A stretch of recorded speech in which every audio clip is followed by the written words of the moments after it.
बिस्मिल्लाहिर्रहमानिर्रहीम।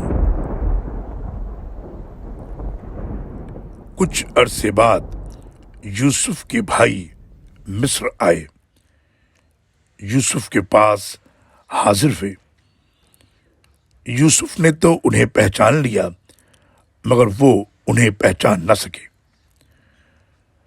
फिर जब यूसुफ ने वापसी का सामान तैयार किया तो कहने लगे, अब आओ तो अपने सौतेले भाई को भी मेरे पास लाना।